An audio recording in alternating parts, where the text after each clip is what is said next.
live streaming. We're live. We are? Yeah. Says we're live. All right. Well, I think we're going live twice. Give me 1 second here, folks. All right. That works for me. Stop that. Bring this down. Ladies and gentlemen, we are live for week 4. I apologize about last week. That was completely COVID's fault. But Chad, how are you, sir? I'm good as always. Thank you. It's good to be back. Yes, great to be back. We got some fun stuff. We got some call-ins today. We have some whatever the hell we want going on today. And ladies and gentlemen, we have sponsors reaching out to us already. So get in and get early. We are fielding offers, as they say. So yeah, there's that going on.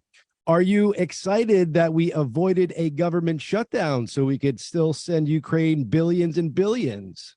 Oh, very much so. Yes. That's a great thing. Apparently they were going to get funded anyway if we shut it down. So they were going to get their money anyway. So, is that true? That was the talk. Yeah. The DOD was still going to fund Ukraine even if the government shut down. So our soldiers wouldn't get paid. Right. But Ukraine would get, it's you got to keep the money laundering going. So, it's par for the course, as they say. America last. That's how it works. America last. I know. I saw President Trump voted or posted something earlier. He said, if I am president again, there will be gas cars and there will be no children getting sexual gender reassignment under his watch, which to me sounds like pretty logical way to go. But I don't know. It's the upside down world lately. Oh, well, yes, I always put clown world, upside down world. It's like, logic escapes, half the country at this point. And it's just unbelievable. It's it's a trip. It is a trip, man. When the Democrats are for war and the Republicans are like, well, maybe we should dial it back a bit. It's a bit strange. Isn't that completely friggin' flipped on its head too? It's like, what? The Democrats used to be like, they didn't want to send anyone overseas. They didn't want to fucking get involved about all these wars. And the Republicans were like, let's do it. Right. Not that that's a great thing, obviously, but it is completely 180. But they're all benefiting from this war. That is true. All their corporatocracy cronies are benefiting from it. The military-industrial complex. Most of that money flows to Ukraine and then right back into Raytheon and Lockheed and Boeing and all the big companies here that make all that shit. So, great. There's no kickbacks going on, I'm sure. Where's my kickback, though? I could hop on board if I was getting a little something under the table here. I could easily be flipped. Well, that is what draws people into doing this bullshit, money. I really do wonder. I'm being facetious when I say that, but I really do wonder how hard it is once you do get into the government to actually stand on your morals and do what's right, not only for the American people, but for, for the American people. That's really what your job is. So I kind of wonder, how quick that transition goes from, yes, I'm for America to, I'll line my pockets and shut my mouth. I think it's very hard to do, and it happens on both sides. I'm not blaming any side for that. It happens on both sides for sure. Absolutely. But I think you're seeing a little bit of it right now. Love him or hate him, Matt Gaetz is like trying to stand up against it, and he's getting pounded right now. Everyone's like, "Oh, he's a traitor," blah blah blah blah. It's like, he's trying to do something. Well, I guess Speaker McCarthy ran to be speaker on not funding Ukraine and doing all these things, but it's basically a uniparty at this point. Senator McCarthy is, from what I've seen, Congressman McCarthy, excuse me. He's the I'm sorry, head of the Congress. I believe he's been having strokes or something up at the podium, though, where they're asking questions and he's kind of lost. Is that? Oh, no, that's McConnell. That's Senator McConnell. McCarthy is the Speaker of the House. Pelosi. Gaetz is a congressman, and he's trying to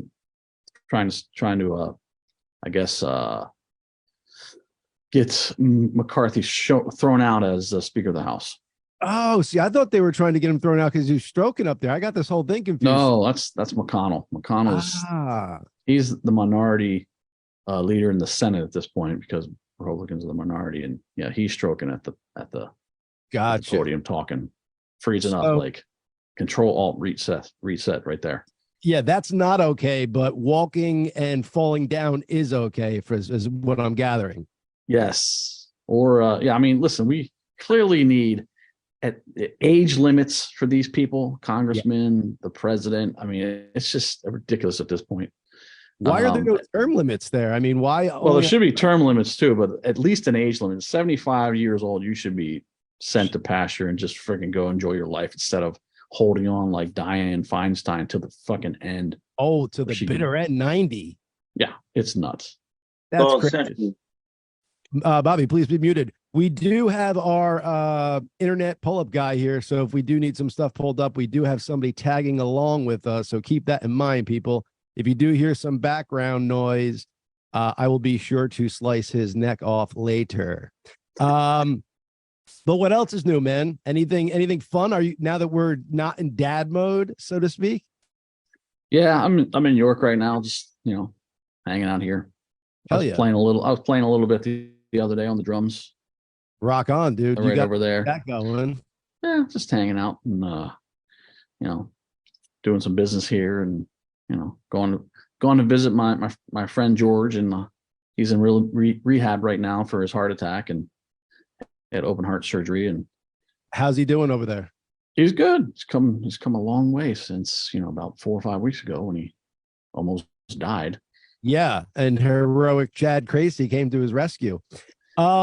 Let me not to steer real quick, but just ask a different question. Do you find if you don't play the drums for a minute that you pick up the sticks, you're a little rusty? A little bit, but not. It's more at this point. It's more strength and getting the dexterity back. Yeah. How do you remember like all those beats that you came up with? Is it something like, if say you were to go back out on tour, is it something like you have to like go back, listen to, and kind of reformulate type of deal? What I would do here is I usually just hook up my laptop, plug in some headphones, and then play the song down and play along to it.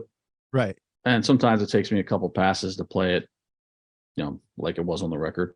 Yeah. But to go out, like if I was tasked to go back out and play with live, it wouldn't take me too long to figure that out. Get back in the groove, sure. Yeah, I mean, I've been seeing some of the set lists that they've been doing, which have been fucking cool. I wish that's Zach. That's all Zach Lloyd, by the way. I know. I know. It should have been given over to Zach while we were on tour before, but agree. Yeah, they've been doing lots of cool old stuff that I would want to do, and but it wouldn't take me too long. It's like riding a bike. It's all ingrained up here. Yeah. Especially a lot of those songs we played many times. So, dude, I don't know why you guys never went into deep tracks, like even like Public Affection stuff or fucking like some of your outtakes. Like Deeper is fucking an amazing song that thank you. I like that song too. I don't know how that's a B-side, dude. That is fucking straight up legit. Didn't make Distance to Here. I know it's freaking amazing. Yeah, great song. Man. That was great time. We used to until starting in like the mid 2000s. We kind of got in the autopilot mode and just and I don't know who was making that decision, because I don't know if it was Ed or Chad or whoever was doing it together. I'm not sure, but like it was just let's play the hits, and then same set every night. It's like, oh my God, okay, can we do another song? So that it's really, I mean, it's cool, and I'm a little envious to see them doing what they're doing now, because I would love to play it. Mother Earth is a Vicious Crowd, or forget. Yes. They just played Dance with You the other night. It's like, I love that song. Bring it back. Yeah. Yeah, so I mean, I'm sure around that time the inner turmoils of the band we're all best buds and all that shit. So it might have been hard to kind of been communicating as well as you should. I don't know. Yeah, and back in those days, it was like kind of Ed was his own thing, and the three of us were our own thing, and should have just been communication. It'd have been nice. I mean, I've said this about when we came back together in 2016. It would have been nice if we had a real manager that would be like, hey, therapy. Yes. You fucking idiots. Yeah. Talk about some shit. Like let's not let this lack of communication between the two factions, if you will. Right. fuck the band up. So, well, whatever. I don't know exactly how bands work and stuff, but I just feel that the marketing around you guys was not what it should be, dude. Like the Distance to Here should have been fucking #1 all over the world. That album is ridiculous, dude. I mean, it's incredible. That's one of your best pieces of work ever. I have a question on that, if you don't mind. So, of course, thank So you. there's a lyric on a song called "The Distance" where Ed says, "The desert had been done before, but I didn't even care." And Mhm. my mind goes to the Doors, where they went out to the desert, took some acid, and started writing some songs and shit. Was that going on during that album, or am I I don't know looking? if Ed was doing acid, but he was living in L.A. at that point. I don't know if he drove out to the desert and you know checked Got out the checked out Palm Springs area, whatever out there. But right. maybe, not sure. I've never really like gotten in depth with Ed on lyrics. Like I never questioned what he was doing. I thought what Wow. he wrote was freaking cool, and like it would express the emotion that I felt with the song in many ways. And so I just left him to that. That was his job, and he did it Sure. very well. And I didn't question it, or I've never really been like a lyric guy. I never sat down and like read lyrics. Oh wow. I learned to sing along with songs like that I liked, like bands that I liked, just to so I could sing along with it, whatever, in the Right. shower. But Yeah. I've never been like the analyze the lyric guy. Oh yeah, and I've been wrong on so many lyrics before. I'm like singing what I think they're saying, and then when I look it up, I'm like, oh my god, you are fucking way off there, dude. Oh yeah, that's always funny. Yeah. Yeah, that's always fun. So distance to here as far as marketing, like the throwing copper was this certain faction at Universal at the time, or MCA at the time, is like these certain heads of the company that Right. were all for us at that point. We had built to this point, and they went mega, and they were all behind it. And then they all kind of got fired or left Ah, right after that record um, into Secret Samadhi. And so we became, even though we were still huge and Secret Samadhi came out #1, it was right. a little bit less of a priority compared to like the new faction that was in there and what their projects were. And this is what happens in record companies. So It's stupid. politics. It's fucking politics. Well, And it's then Distance to Here comes along, and it's even less. They're even less a priority at this point because you know Secret Samadhi sold like 2 million as opposed to at the time Throwing Copper 7 million or whatever it was. 7 million, 8 million. So it was Yeah, like, oh, a little less of a priority now. And right. it was, that's what you deal But, with. but little did they know how like loyal your fan base is and was. Like, I mean, okay, so maybe it's not 20 million per. Chad, am I looking for a 315 number?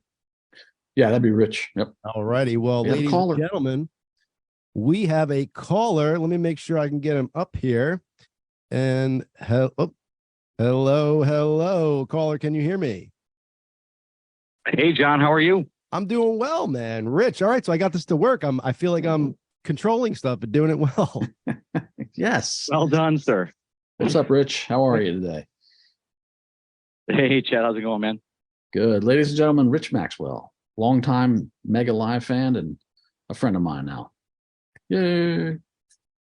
Mr. Richard Appreciate that. Maxwell. Thank you for calling that in, dude. introduction. You're very welcome. Yeah, thanks for having me. Thanks so much for having me. Great to talk with you guys. My absolute pleasure. So how do you a fan of Chad's? Do you know Chad personally? How has this relationship gone on? So both. I'm probably one of the older school live fans dating back to now going on 30 years, which is a little bit scary to say out loud, but dating back to kind of the early to mid 90s. And it really all kind of started there. It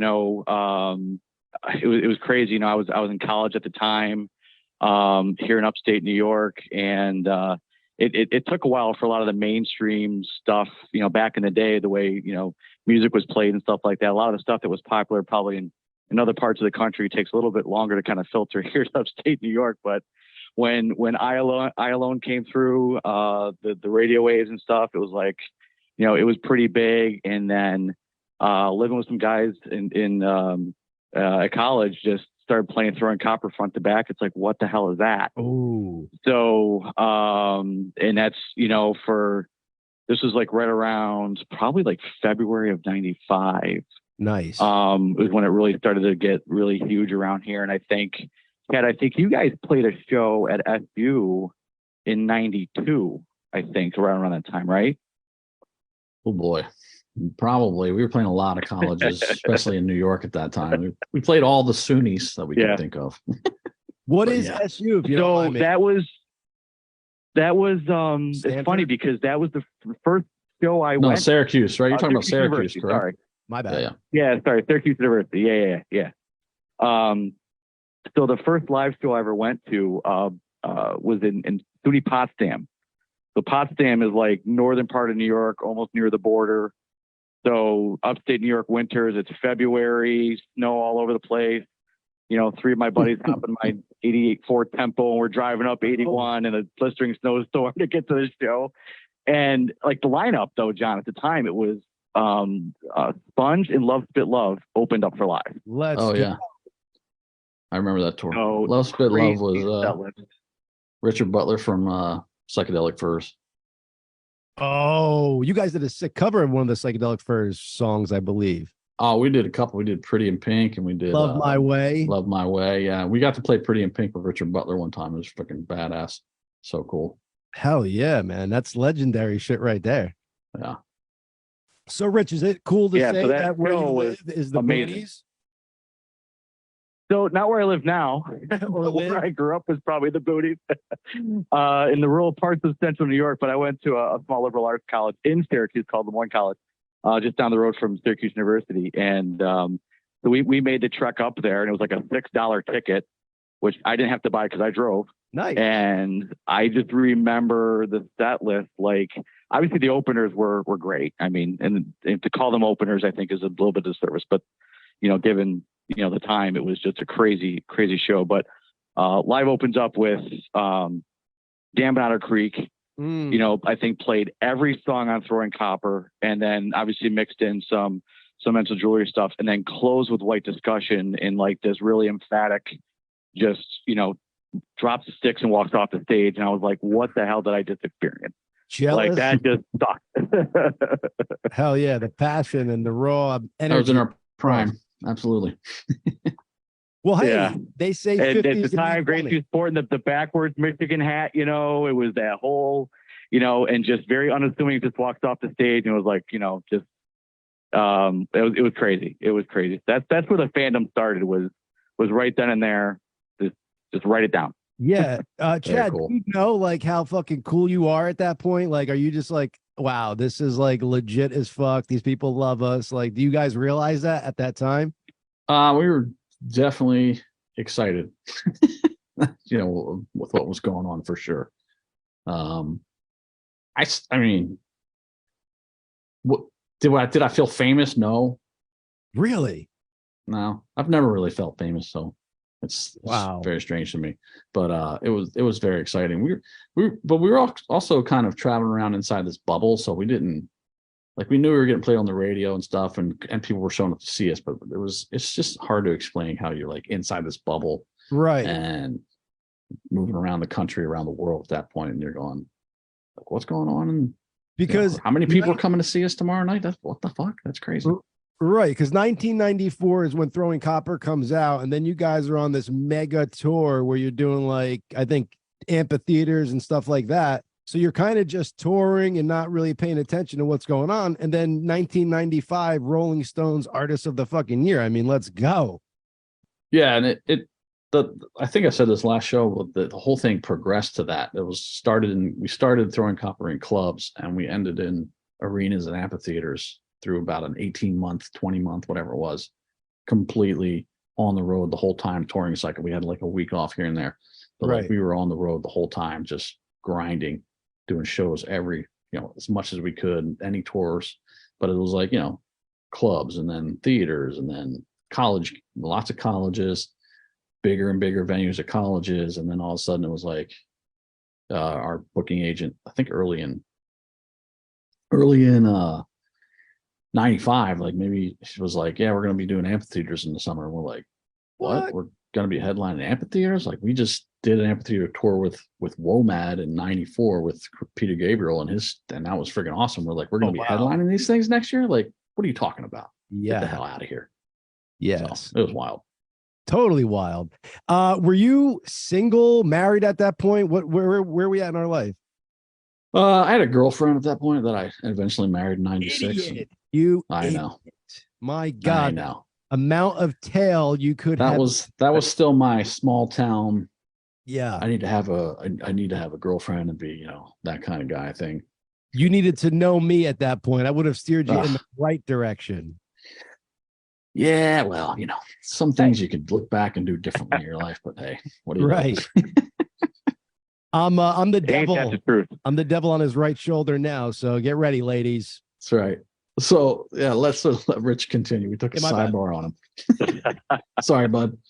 No, great rabbit hole right there that we just went down. That's awesome.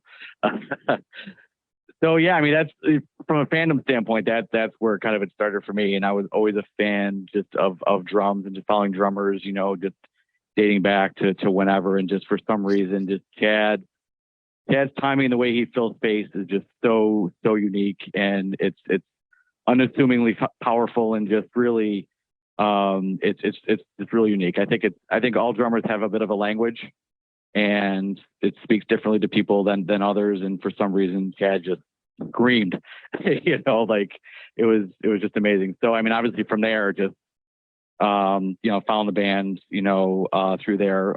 Admittedly, I did not get to see a Secret Samadhi show. I don't know what happened, what was going on in my life at the time. I know, Chad, it's a crime. That's and then weird. Obviously from there on, yeah, like of all the tours to miss, that one with Luscious Jackson opening up for them, I believe. Was it Luscious Jackson on that one? I always forget. I saw you in '97 at PNC Bank Art Center, I think it was called at that point in New Jersey, and that's who opened up for you. Okay, so it was Luscious Jackson that tour, and then we did what was the other girl band you had open for us? Garbage? No. PJ Harvey. Oh, PJ Harvey. Yeah, she was part of it too. And who did Can't Fight the Seether? What the hell was? That's not Luscious Jackson. That was Can't Fight the Seether. Come on, what's that band called? I just can't. The two girls. Oh, damn it! I'm sorry. Brooke Assault. Their name. Brooke Assault. Yes, thank you. Sorry, jeez, my mind. No problem. Losing. I'm losing it. I need to take more mushrooms or something. Yeah, totally. Nootropic mushrooms, not the well, those two, but yeah, nootropic. More of those super vitamins you've been taking, right? You need those super vitamins. Yeah, I need to get more on the brain stuff, but yeah, anyway. Yeah. So yeah, Luscious Jackson was great, and yeah, it was fun. Those were fun tours. Next show, Rich, you got to call in. We're all taking the non-nootropic mushrooms. We're going to be tripping balls on here, so get ready. Let's do a show that way. Why not? Would sure make things interesting here for me. That's for sure. But yeah, so I mean, from there, just a huge fan, and I think what really kind of sealed just a lot of things. Obviously there's the music, then there's the people behind the music, right? That a lot of fans probably don't get to experience. And I think that's where especially Chad.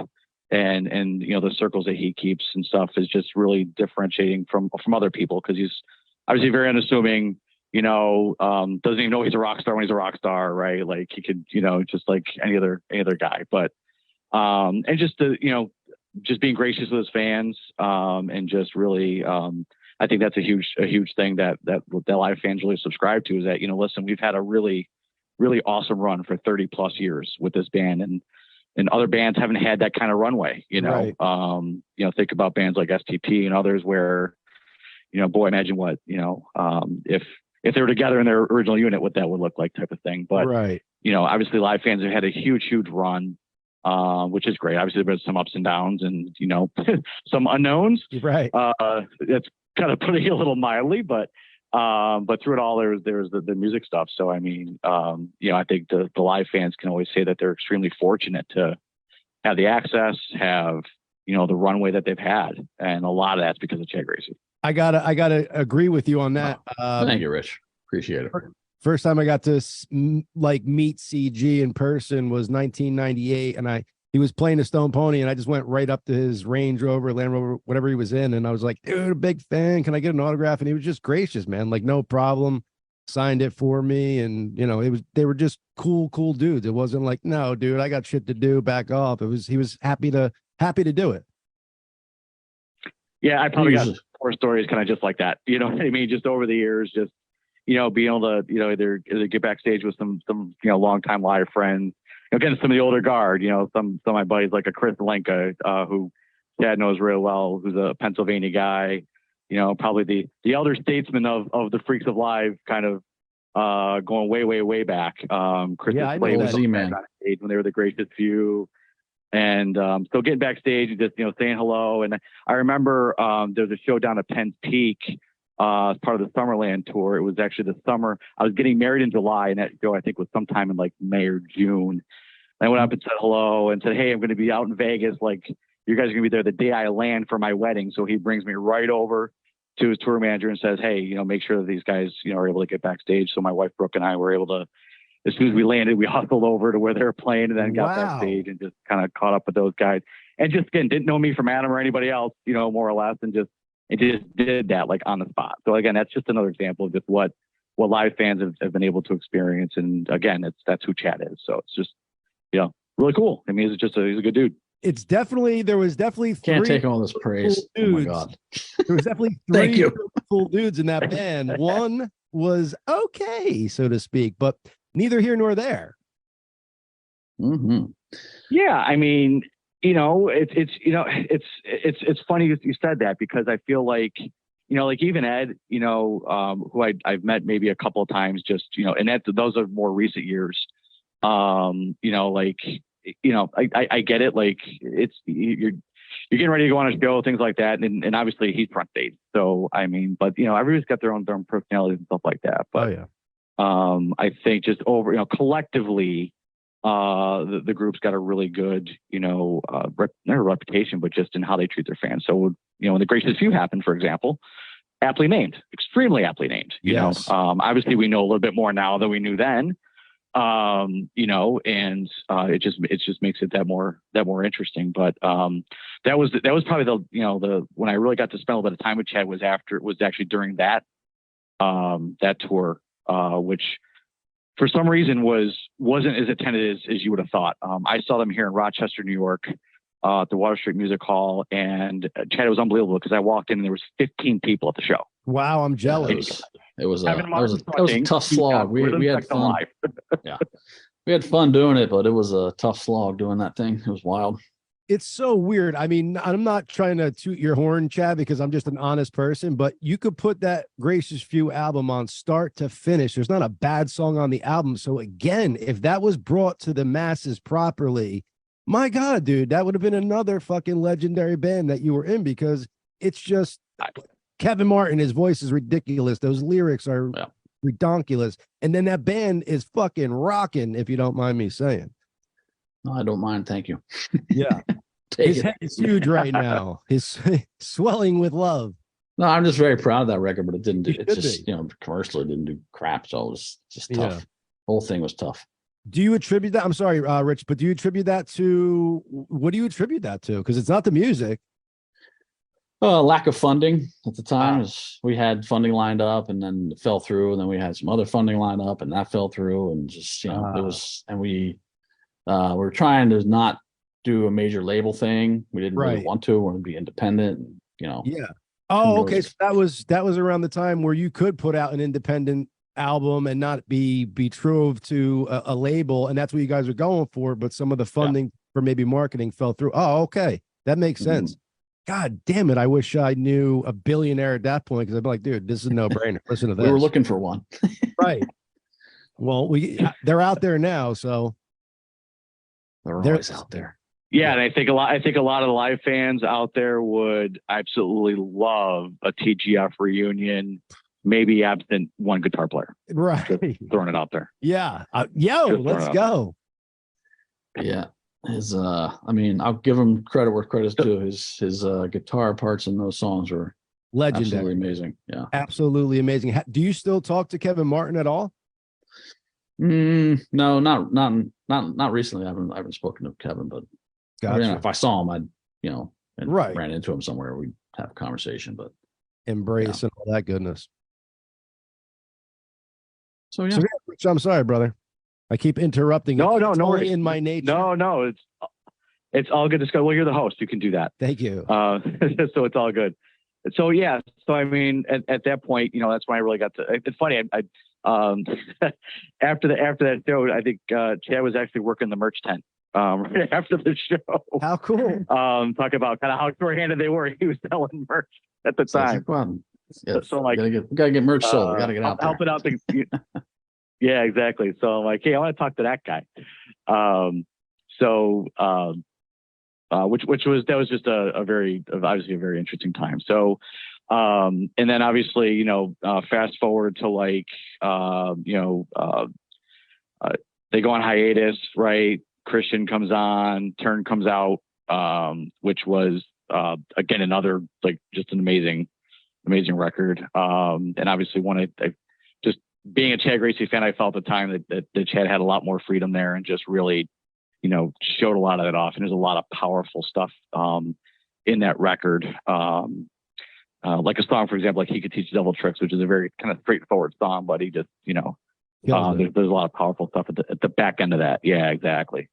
So it's funny. So when Live put that album out with Chris Shin, they did a release party down at York. And some invites went out, and I was fortunate enough to be able to go down for that party, get an invite to that party, and spend some time with Chad. And actually I spent more time with Chad's mom at that show. Hey now. At that party. I think I talked to Lana for like 45 minutes to an hour. I went up, introduced myself, and she was so gracious and was sharing stories about back to throwing copper days and stuff like that. And but you could tell where Chad got his upbringing from. She's just a lovely lady, and just was, again, spent all kinds of time just telling stories and sharing her experiences. So I thought that was just amazing as a fan and stuff at the time. So hell yeah. My mother is the nice, small extrovert side of me. I'm mostly introverted and like my father was. Your mother makes the killer Zeppeli, dude. Isn't that what we had when we were doing our second podcast from the studio? She made something delicious. Oh, what a meal she made for us? Yeah, it was like a kind of pastry thing with powdered sugar on it. I thought it, like a Zeppeli or a funnel cake or some shit. Oh, funnel cake, yeah, probably. Yeah. Oh my God, if you need a Chad Gracey's mom funnel cake, she should market those things and give them out to every supermarket in the world. They're delicious. There's lots of stuff she makes. She should have marketed. I told her. But right. Anyway. Well, even as part of that whole, it was a whole weekend. It was like an overnight thing. So fans, for a fee, could actually, stay at the studio, and then cool. The guys did a tour of like all the different hotspots. So basically saw Chad's old house where they formed the band, and the garage and stuff. Where you guys used to play. I think your dad may have built out that garage for you guys or something, if I remember that right. Yeah, he built it was a very high garage, so he built a deck in the back of it. That's where we rehearse all the time. My father was a carpenter for many years, so he had the skills. And he built us a deck back there, and then we'd have to run an extension cord down from the house to power everything. And we get the police calling on us all the time. There's always a police officer banging on the garage door. Was that an extension cord from your house or the neighbors, so we can get some free electricity? That was from my house, but yeah. No. So yeah, it was interesting, to say the least. Yeah, and it was like a really cool experience. Like I can't think of any other fans that would have that type of access, and just kind of. And I actually rode with Chad. Chad was driving. I was riding shotgun, and we were driving all around. And there was a bunch of different fans that there's probably, I don't know, maybe 15 or so at the tour. And actually ended at the Otter Creek. Nice. I guess like a campground, right, Chad? Recreation area. There might be a campground there, but it's more like hiking trails and stuff.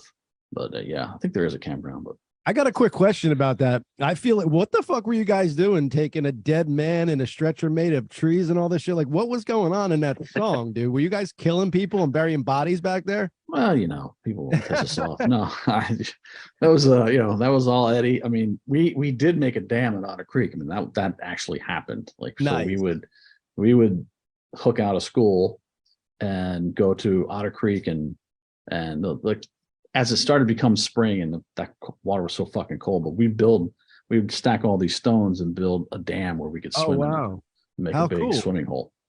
And Right. and I, and then Ed sort of obviously embellished it and made it into that cool song it is. But like, Oh yeah. We didn't carry in Dead Man to the Creek. But So he says, ladies and gentlemen, if there's some CSI guy out there, go ahead, do some Snoop.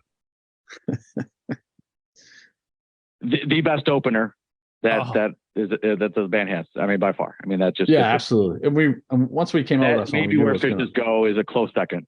Yeah, true. Thank you. But once we came out with that song, we knew it was going to open Throwing Copper. And then while we were recording it in right outside of Cannon Falls, Minnesota, a studio called Pachyderm, where actually Nirvana recorded Heart Shaped Box. Oh wow! Before us, obviously. We were while we were recording down on Otter Creek, it was like during this fucking huge thunderstorm going on. It was amazing. Oh, I feel like in the beginning or something, can you hear some thunder in the background of that? Like when that album opens up, or is it just guitar static or something? I don't know. It might be guitar static. I don't think any of the thunder actually got into the recording. I mean, could have. Who knows? It's a nice eerie opening, and then once you guys come in and you just start rocking, it's like, holy shit, this is fucking nuts. Yeah, for me as a drummer, that was I kind of modeled it off of U2's Exit from Joshua Tree. Rock on. How that song builds and Larry's fucking just bashing the shit out of it by the end. So, hey, Rich, do you agree that I Alone is like one of the best songs to hear in a strip club? Without question. Right? And my wife is listening, so babe, it was just that one time. Yeah, he was like in college. Yeah, it was a long time. I was gonna say you better put a disclaimer in here. I'm getting in trouble when I get home. Thanks, Chad. I didn't bring it up. I told you, I'm the devil, dude. Don't the red shirt says all. Well played. Thank you. But it's especially being a longtime fan. Going on 30 years. I just turned 50 here in September, which is crazy. But happy birthday! It's all good. Thanks, man. It's seeing kind of like the next generation, my I have a 16-year-old nephew, for example, who is just getting big time into music now. He's playing percussion in the school marching band. Shout out to Mount Ridge High School in Peoria, Arizona. Shout out. My nephew Braden, who is just like he, going through that musical journey, and you can kind of see that, kind of adolescence, and he just like exploring these different things. And of course, I'm like, well, you got to listen to these guys, and he just hooked right onto live. And actually, I think Chad's talked to him once or twice when he was here visiting. And it's just again just inspiring the next generation. And now Bray's just like he just loves it. He loves percussion. He's just killing it. No. My 7-year-old son is like air drumming to Chad in the back of the van on road trips. It's so cool to see. Yeah. Awesome. It started now transcending generations too, which is so super cool. So to show somebody live who's never heard them before, there's nothing cooler than that, because they're like, what is this? And then they're hooked right after a couple of songs. That's cool, Rich. I like seeing these reaction videos now. People that never heard Lightning Crashes or something like that, they do these reaction videos on YouTube. It's like, it's freaking wild. And the reactions are great. They're like, what? This is phenomenal. Listen how these guys are killing it. What are they saying? They always on Lightning Crashes, they always react to placenta. They're like, what the fuck? Placenta? Yeah, how'd that get in the songs? Yeah, exactly. Chad, do your kids listen to live much? No. Or are they kind of sensitized to it now? I don't think that they're putting it on, but they are aware of it. And like, I usually listen to Lithium in my car if I'm listening to radio. So sometimes it comes on. They're like, oh, it's Dad. Yeah. Is that weird for you to hear it like on the radio and then you're like, oh yeah, that's us? No. I mean, I find it weird. I like it. I like hearing it. It's like, oh, cool. They're playing us again. I love it. How does that work? Do you get like a couple dollars when they do that? Like, I feel like I feel like you guys don't get paid on the way you're exposed anymore. Like back in the day, I feel like you guys would have been getting hit off a lot better than you are. But like with all the streaming and Sirius XM, it's like, how do you keep track of all that? And There is a company called Sound Exchange that keeps track basically of all online play at this point, and they pay you on it. So yeah, it's Okay. an interesting. So there is a company that kind of like BMI ASCAP, who were mostly radio, which is now based on internet play. Gotcha. Okay. And on like streams on Spotify, artists don't get paid shit. And Right. that's a whole different, Which is bullshit crazy. as to why, but it's Yeah, I mean, I'm a big Steve Jobs fan, but I think he kind of ruined that model and kind of brought the money back to the record industry rather than the artist, with iTunes. Well, Steve Jobs didn't just start Spotify, but Spotify has its own I know, but thing now. But yeah, it's kind of led to Spotify. Like, I don't think if there wasn't an iPod, we would not, I don't think we'd have Spotify. well, the majors fucked up when they tried to destroy Napster back in the Right. late 90s. They should have embraced it. They could have controlled it and embraced it at that point, and people were willing to pay for it. I think they did a bunch of surveys with Napster users at the time, and they're like, yeah, we'd pay for this, Right. if it became that. And then instead of embracing it, they tried to destroy it, and that's what. Then everyone was like, well, fuck The it. genie was out of the bottle. For free. Yeah. Yeah. Go ahead, Rich. I apologize. No, Sidebar. no. I don't want to cut in. No, please cut me off. I talk too much. So yeah, I mean, that's been kind of a lot of the musical history. And then when I think the last show I personally went to was down at the Parks Casino in February of 2020, and then we all know what happened shortly thereafter. Mm-hmm. It's kind of the world shut down, but Chad and I stayed in pretty close contact through the pandemic, and worked on some things together and stuff like that. So a lot of Zoom calls and working on some projects and stuff, and just Cool. Kind of stayed in touch. So I mean, just looking forward to obviously what getting a lot of things resolved and looking toward the future. And I think any live fan that's out there, I mean, obviously I think what Ed and company are doing is fine personally. I can't see a live show if Chad's not behind the kit. I just won't do it. Right. They're going to be here, I think, in Ithaca. I think in November. They're going to be just down the road from us here in Syracuse. And no disrespect to Ed whatsoever. I mean, I respect what he's doing, but there's, in my mind, there's no live without Chad. And hopefully hopefully things can get resolved to where that happens sooner rather than later. I think for everybody. You're gonna start a debate, Rich. Now everyone's gonna be pissed off. Well, I think, Chad, Ed is live. Blah blah blah. It's like funny. Well, I think that, well, it's all the life for that. Yeah. I think that's the one area that almost all the fans could agree is that there is a weak link in the band now, and it's from the percussive department. And don't get me wrong, man, I love what Robin Diaz is doing. I love what he's trying to do, but it's just not what it was. I mean, I don't want to talk shit on the guy because he's a cool dude. He's a nice guy, but he's no Chad Gracey. He's not the heartbeat of live, as they say. And like I said, the drums by themselves, I think, are a bit of a language, right? And you put that together in any context with live, and it's not going to sound the same. It's not going to feel the same, and probably for a lot of folks, not have the same meaning. And right. I probably fall in that camp. Again, no disrespect to Ed or anybody else in the band whatsoever. It's just from a personal standpoint. I mean, I know there are a lot of Ed fanatics out there, and there Ed is live and all that stuff, and whatever. He gets his due. I mean, he's a phenomenal lyricist and singer performer.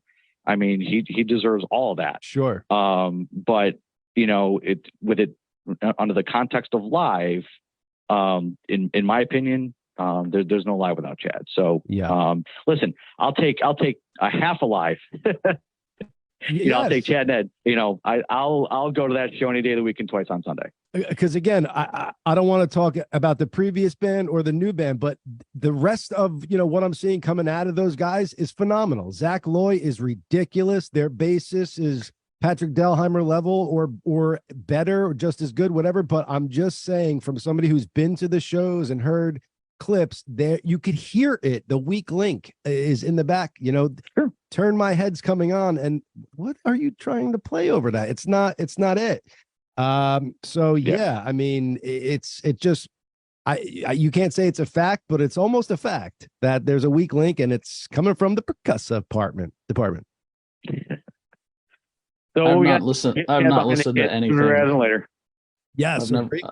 I haven't listened to any of the new. I haven't listened to any of the new band. You should check it out just so you can see, dude. I I mean, don't want to check it out. It's gonna Stop. probably make me angry. yeah, What's going yeah. on with the drums? And Sure. and as you said, no I disrespect haven't to either. Robin. I've heard clips. Yeah.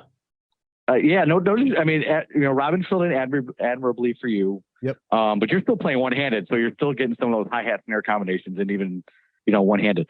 But it's apparent. It's like when Local 717 came out. I told a mutual friend when that came out, there's no freaking way that's Chad Gracey playing drums. Wow, No way. good for you, Rick. No way. It was when it first came out. And, it wasn't met with a response, but it was like, okay, yeah, I kind of see what you're saying or whatever. And I knew it. I got through maybe half of that EP and I had to stop listening. It's like, yeah, this is garbage. My own personal some people noticed. Not part of the show, but there's just no way. Yeah, I figured some people noticed that. So, that was all. That was all. That whole thing was produced and run by one guy who decided to do a little power trip on me, and then blames me for it, which is hilarious. But ego's a that's funny what he does, ladies and gentlemen. Ego is a funny thing. It's like, oh, I replaced you with another drummer on songs, and you're supposed to now tell everybody that it's you playing, but and you don't like that. Well, that's your fault. Right. I mean, but being a consummate team player who Yep. goes along with it, right? And that's just again testament to Chad is, but I mean, doing what's best for the group, not necessarily for him personally, right. and we don't know how that turned out, but Not well, to say the least. I did play on the Venus and Furs thing, so I did play. That was an amazing cover, dude. Like, talk about wow. That was the coolest part of that EP was Venus and Furs. Everything else was totally. like, I don't know. Which is crazy, Chad, because again, I've heard those couple songs that you guys were like trying to develop for that next album that was supposed to come out. And my God, dude, you guys were back to old form. The shit sounded amazing. Like, I think I heard 3 new songs and then you guys like kind of did I Alone in a newer way. And wow, dude, you guys were killing it. I'm like, why was this not on the EP? But I was told because these were potentially for a new album rather than just the EP. But wow, dude, those new songs were killer. Thanks. Yep, there were some cool ones. We played one or two of those a few times live, but oh, how cool. Mm-hmm. Yeah, there should be a B-sides coming out at some point, right? I mean, there's so many amazing outtakes from Throwing Copper and Secret Samadhi and The Distance to Here. My personal favorite, Susquehanna. I don't know how that does not make Throwing Copper personally, but it was tough to keep that one off. Yeah. Right? What song do you pull out of Throwing Copper and put Susquehanna in? Right. I don't know. Was that a runtime thing? Because it seems like you could have had maybe an additional song on there. I would have it was timing. It was CD timing length at that point. The amount of songs you could pack onto a CD was limited. Gotcha. So it was just one song we couldn't get on. But that would have fit so well on that album. Like, it just sounded like, oh, that's a Throwing Copper song. Yeah, that was written during that whole time. Yeah. Right, right. There's another song called Cheetah. That was. I think the other little tidbit. I'm sorry, Chad. There was a song called Cheetah that was, I think, we're trying to get on Secret Samadhi, but we didn't. Maybe it was Throwing Copper, but that's a cool song too. I think it was kind of in between the two. Like, maybe you wrote it at the end of Throwing Copper because you were starting to perform it during like the end of 95, 96 type of deal. Okay, yeah. So yeah, I get a little confused on timelines at this point, but yeah. Oh, I don't even know how you remember that shit. I don't know how I remember that shit. The amount of pot I was smoking at that time should have me. But hey, now.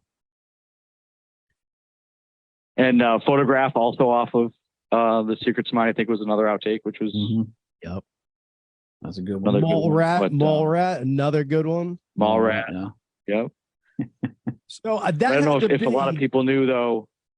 Sorry, I was just sorry, John. I don't know if a lot of people knew on Throwing Copper that actually Chad did sing background vocals on one song. I think maybe 2. Which one? Which I don't think a lot of people knew. I sang on I Alone and I sang on Horse. And I Alone. Oh, wow. On Mental Jewelry, I sang on Painless and Riverside and Operation Spirit and a few others. Yeah, man. For I guess somebody who's not had vocal training, and I'm gonna give Chad Taylor this too. Like the way you guys blended your voices was kind of cool, man. It worked on the album. Thank you. Yeah, I would always sing the high parts, kind of like and it's funny to figure out that Roger Taylor was doing that on all the Queen stuff, like the super high parts. That was Roger Taylor. It was amazing. Oh, no way. Yeah. Hey, Rich, but to get back to Mallrat and Photograph, where did those come from? Like, in other words, if they weren't released, this had to be released by management, the band, kind of behind closed doors type of deal. Oh, we have no idea how all those B-sides got out. I have no idea. Are there B-sides that haven't They're gone somewhere out? on the dark web, I think, because I remember downloading them like in somewhere in the early 2000s or something. Yeah. There's like these websites that were out there. It's like, oh, what's this? What's this outtake? And some were definitely studio versions. Oh yeah. I think they all were. But I don't know. I know who to ask though, but I don't know. Yeah, they had to leak. They had to have leaked out of the record company somehow because, and to answer your question, I don't think there's anything that's not been leaked. Except for the 3 songs from your last, that was. Well, yeah, that. Yeah.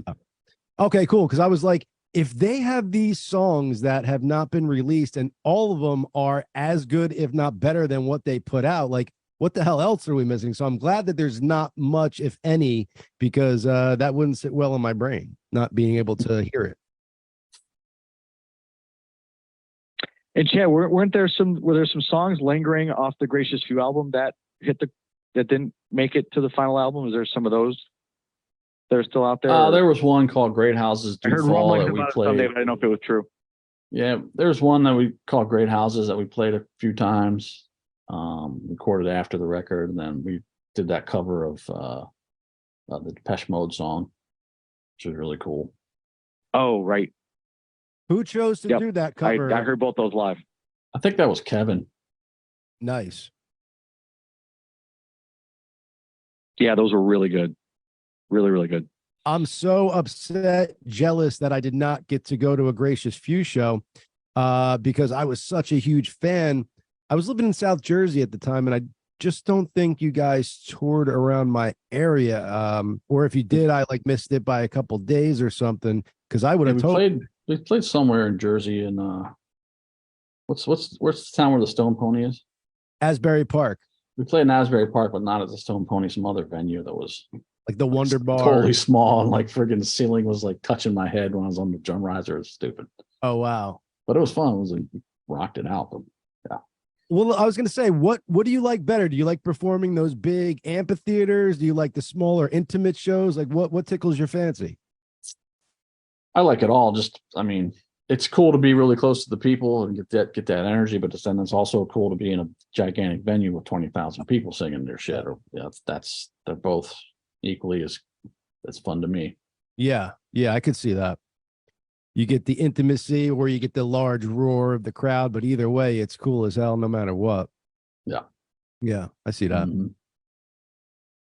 Yeah, and John, what was really cool about that Gracious Few show, even though it was kind of thinly attended, is they played through the whole set, 2.5 hours, the whole front porch version, the whole thing. With the same energy if there was 20,000 people there. I mean, you wouldn't be able to tell. So I thought that was just really, really cool. Just how and how cool for a fan to see that with just you and 15 other buddies, to kind of see them rocking out as if there was hundreds of people there or whatever. Yeah, I thought somebody screwed up the date or something. It was weird, but it was crazy. Yeah, so did we. Definitely different concert experience. Like a private show, I guess. Yeah, we pull in and be like, yeah, you got sold 15 tickets. We're like, fuck. Wow. Okay, well, we're gonna fucking rock it out for these 15 motherfuckers. Here we go. It's not lack of how great the music was. It's just lack of people getting to know about it and hear it, because you hear that first song. What was your first song? I think it was Honest Man from the Gracious Few, which, if people don't know, that was a song by Live called Believe that you guys were messing around right before the 2009 hiatus. Yes. And then turned into Honest Man. And I gotta say, dude, I like Honest Man better, which is not something that could come out of my mouth easily, because again, Live was one of my favorite bands. So for me to say somebody took the music and wrote lyrics and sang over it better than the original four members, it happened. Well, I mean, Chad, Patrick, and I put that together, and then sent it to Ed. And at that time, everything was going to shit anyway. And I think Ed just kind of half-assed it and said, here you go, just to kind of like placate us. Right. And I mean, I would probably say, and he would probably agree with me if he was here, that he didn't put his best effort into that. Sure. But that's cool. Let me ask you something, Chad. Looking back, do you feel there could have been ways to avoid kind of the 2009 hiatus? Like, did Live, or did members of Live just become too big for their own good? Like, because it seems like for four childhood friends to grow up, there was a huge lack of communication. And if there was communication, maybe it wasn't the right communication or something. Oh, absolutely. It was, we were dealing with each other as if we were still children, not as men. Right. And it was a slow burn though, because the relationship with Chad and Ed was breaking down slowly over time, because Chad was always going out and saying, hey, I wrote Lightning Crashes. He's still doing it. I wrote Lightning Crashes. Yeah. I wrote It's Only Drama. It's like, no, we all worked on it. Ed wrote the lyrics and melody, given, His due. His due. Like, you can't go on Rolling Stone or a radio thing and say, I wrote Lightning Crashes. That implies that you wrote the lyrics and melody, which Ed took obviously umbrage to. It's like, okay, but I get it. But at one point, Ed went to Chad and like around distance to here, or maybe before or after, and said, I don't want to write to your ideas anymore. Oh, because he didn't want to have. You're taking credit for the full idea. Yeah. Yeah. And so that destroyed their relationship. And then that just sort of then started, leaking itself in. And that's when management, even, I don't know if they knew about it, but that's when management should have been like, hey, let's nip this in the bud. Right. So yeah, you don't only need a manager, but you need somebody who's not just the business side, but is kind of in the inner workings and knows what's going on with the band, because that's what a lot of great bands have that you don't know about. Like, U2 had Paul McGuinness, and all those hair metal bands. I forget the guy who managed all of them, and he was like just a ball buster, and he would take care of every aspect of it, like, because he knew you had to deal with the dynamics of the band, keep these four guys together, because that's the magic. Right.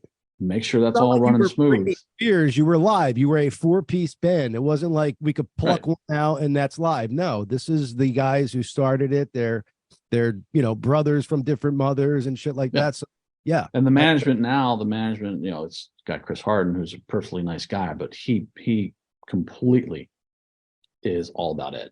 Right. Because he managed Ed during his solo thing, and that's all he cares about is Ed. Yeah. Keeping Ed happy. And that's the golden goose. Yes. And that, whatever. That's his bread and butter, and I understand that, but that's what he does. Right. Well, at some point, like I said, I mean, who knows if relationships have been burnt so bad, but I feel at some point maybe bygones will be bygones, and a 3-piece could get back together, because if we had Chad, Ed, and Patrick, and then fucking Zach Loy on that lead guitar, man, I'll be honest, that's what I believe would be my favorite iteration of Live, because his guitar and sound is steps above what I believe Chad Taylor could do physically. Now, I don't know writing ability, because you got to give it off to Chad Taylor for coming up with these guitar parts and the sound. It's absolutely legendary. But when you look at it from a musician standship, you could just tell that Zach Loy has fucking studied this guitar in and out and knows everything about it and just really loves to play. Yes, I mean, Zach is an amazing musician. But I mean, I come from the school of where I taught myself how to play drums. I developed my own unique style doing that, and I give that to kind of Chad too. And Zach has his own style too, but like I don't know. I'm always generic. Like it's generic because he knows so much. Right. He can play anything, right? Yes. But because you can play anything, Like you can, it's like you kind of sanitize everything. I don't know. It's. No, I totally get what I've you're always looked at it like that, like a drummer that can play any fucking buddy's shit. It's like cool, you can do everything, but like it's sanitized. It's like, do you really feel what you're playing, or are you just fucking, going through the motions because I can do this, I can do this, I can play this? It's like, okay, right. I don't know. That's my take on it. I'm not trying to, ruffle anybody's feathers or disparage No, I anybody. completely see that, dude. I completely could see that too. Yeah, if you're a virtuoso and you could just pull any sound out at any time, you might be, going all over the place. Whereas if you could only kind of do so much and you're kind of developing your own little sound, like that's a unique thing rather than something, oh, we've heard that before, which there was a lot of unique shit coming out of your band. I mean, from the songs to the music behind it to the lyrics, like you said, placenta falls to the floor. Where the fuck would you ever hear that in a Right.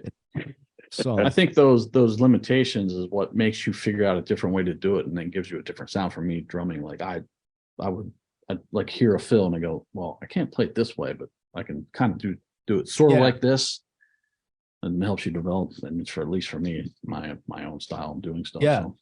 Which is hard to do. I mean, there's not many people like Dave Matthews has developed his own style of guitar where he's actually coming up with chords that I've never even seen written down on, music before. And that's kind of like what you're doing with the drums. You're coming up with some fills and some beats that like really haven't been done before. And if they have, they're done a little differently. And it's not, you have your own sound, which is freaking cool to do, man.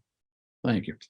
And there's not many people that I talk to that say the one of the best drummers coming out of the 90s is Chad Gracey. And I mean, not because it's one of my favorite bands, but I just got to agree, man. Some of those beats are like, wow, dude, that fits so perfect in that. And, just kudos, dude. I appreciate that. I need to find more of those people. Yeah, John, I think the best testament to that is probably there's a quote, I think an old Rolling Stone article back in the 90s when obviously, that genre was really just emerging. You had like Chad, you had Dave Grohl, you had Matt Cameron and some of the other drummers of that era. Yep. And I think Neil Peart was kind of reviewing them and quoting them all. And I think Neil's words were, and I'm probably going to get this a little bit wrong, so don't ever yell at me, but it was something to the effect that Chad Gracey plays the notes that you want to hear. And, that always kind of stuck with me. It's like, yeah, anybody can just, just blow through something or just, try to overplay something, but right. It was like just very there's obviously a unique style to it. That's why I think it's a language, right? And it speaks to people differently. So when people ask me, who's your favorite drummer of the 90s, I mean it's always 100% of the time it's gonna be Chad. And like, oh really, that guy, because they're still used to the mainstreamers, the Dave Grohls and stuff like that. But if you really sit down and listen to some, even some of the songs that maybe aren't as popular or some of the B-side stuff, you're just like, whoa, like this, it's amazing stuff. Like so. Cool, bring up Dave. Starting off with a maraca in the left hand. And then what, dude, are you kidding me? And like, and I got to say, dude, like you were saying, Rich, with the backwards hat on, he looked cool as fuck back there, dude. Head down, just fucking jamming it up, dude. I was like, well, what is this guy on? I was growing out my hair. Everybody had backwards college hats on back then. Right. That's right, exactly. Round rim glasses. Absolutely. Yes. Let's hear some nice pictures from back in the day because everybody had that look. Oh yeah.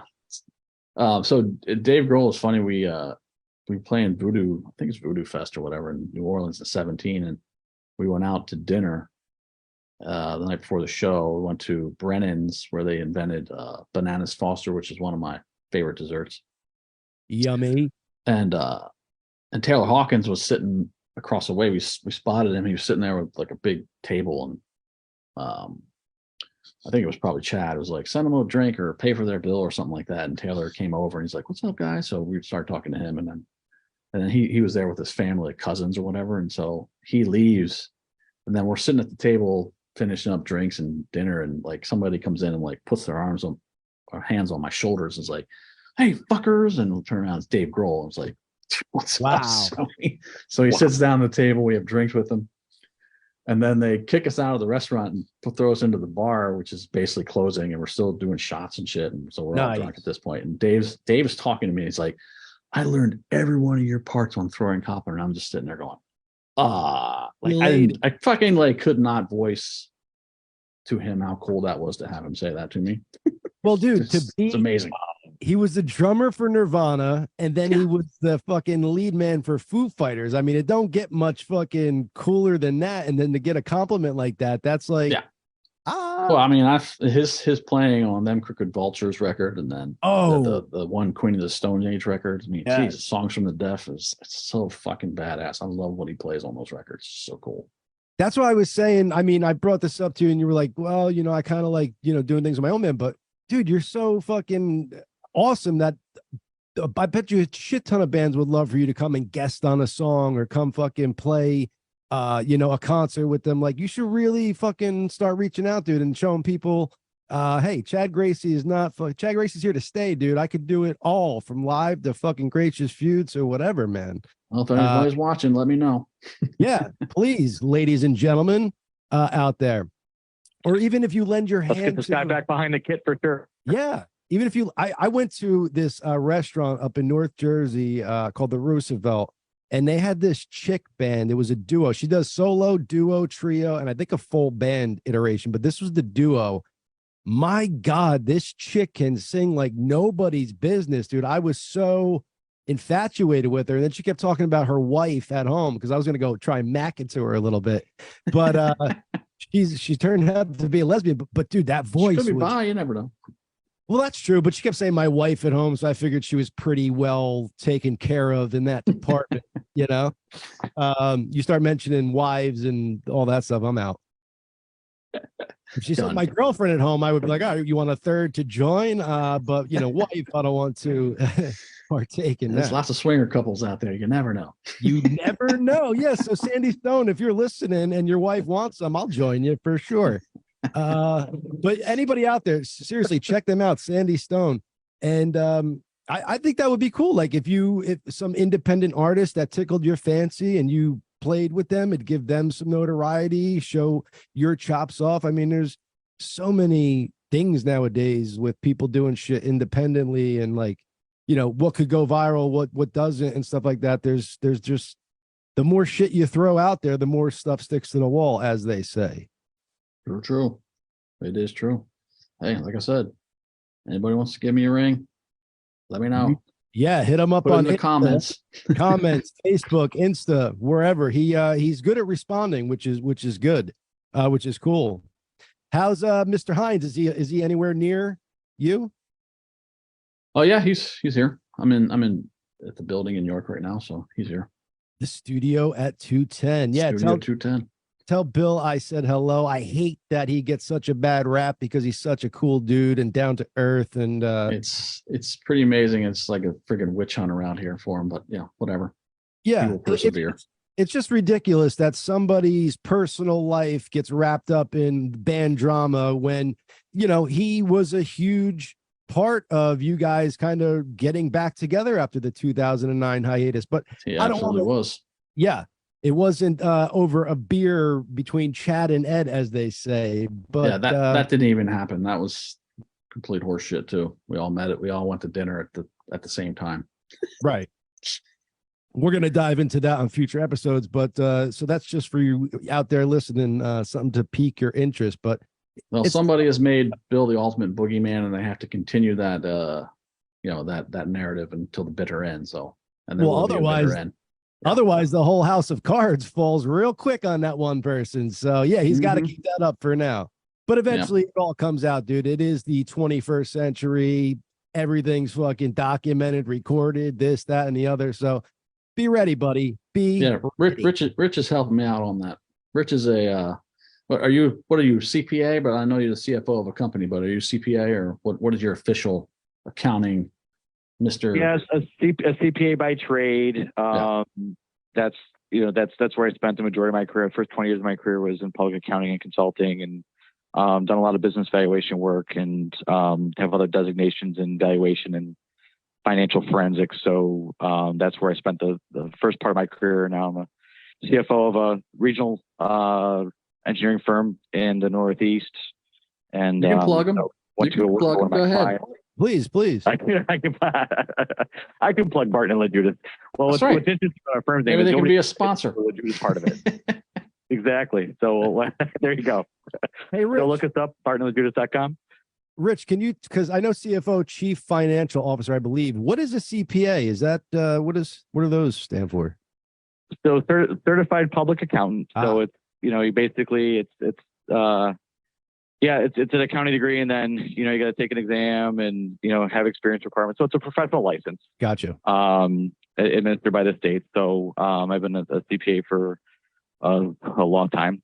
And then within that profession, there's a lot of other different areas you can practice. In my practice, I actually was in the tax practice for a long time at my former firm, Danable McKee. Was a tax partner there for 10 years, and then is that a boring? Yeah.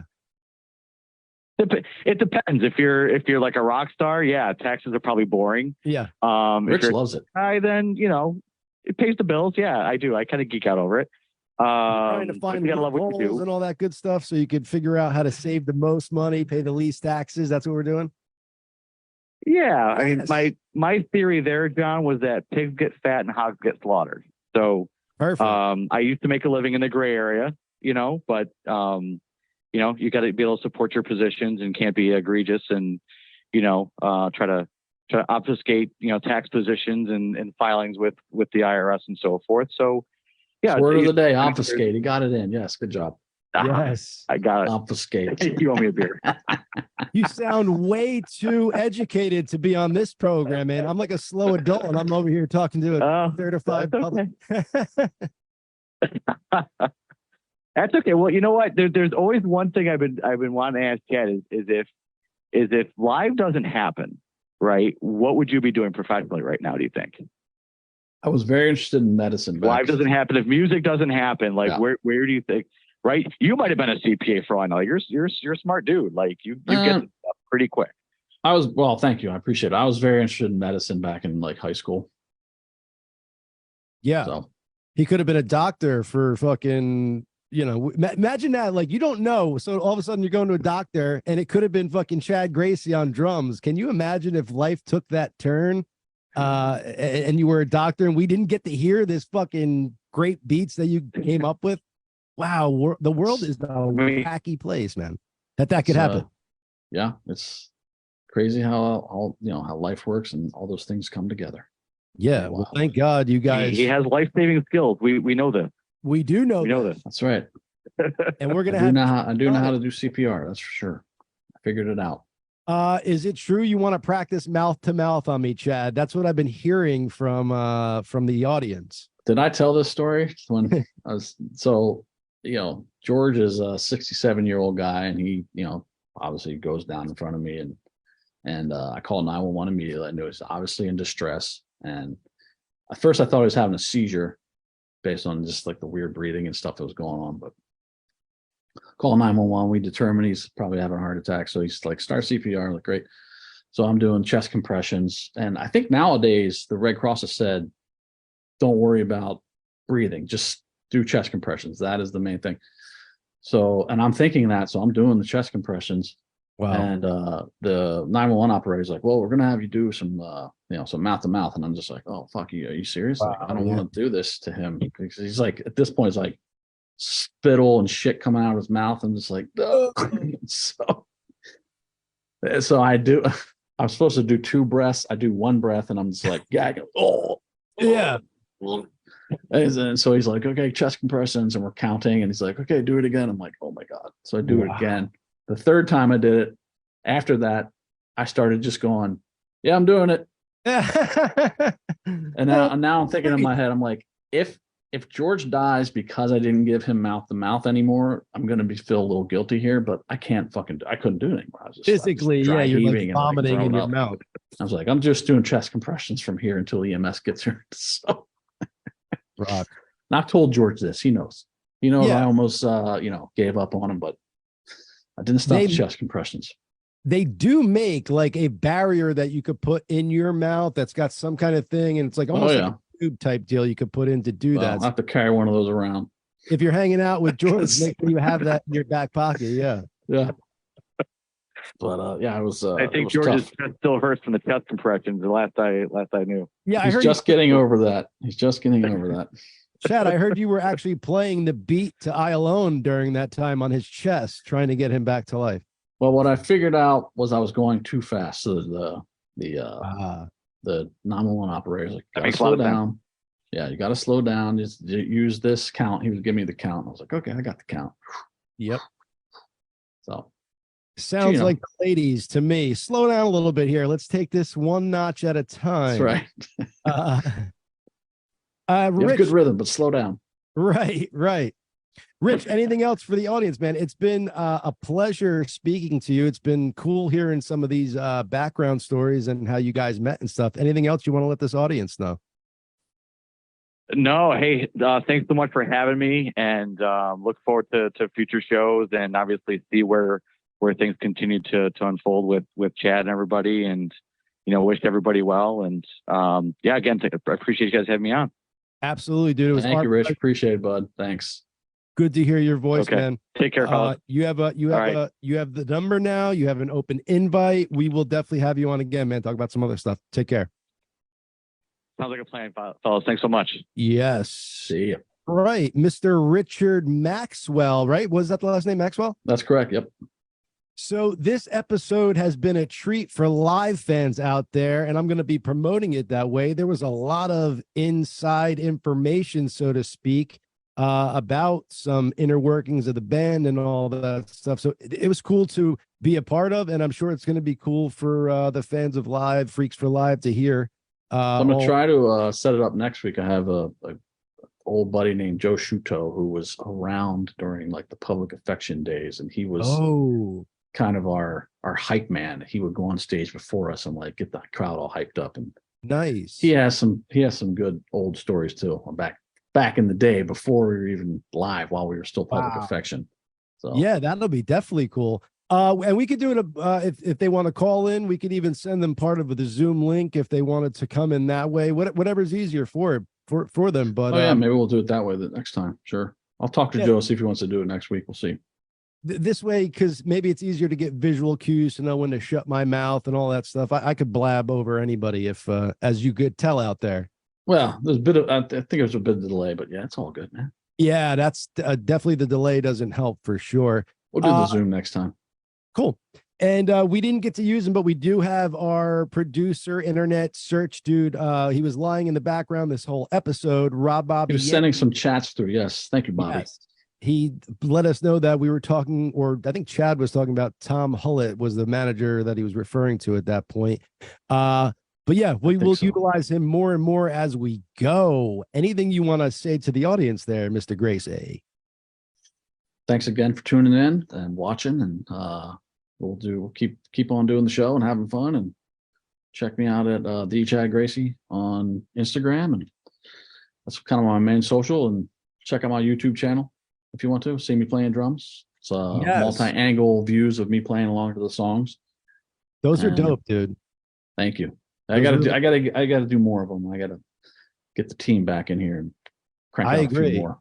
Those are cool to see, and especially as an instructional video for somebody who wants to play some of your music, that's got to be so beneficial to them.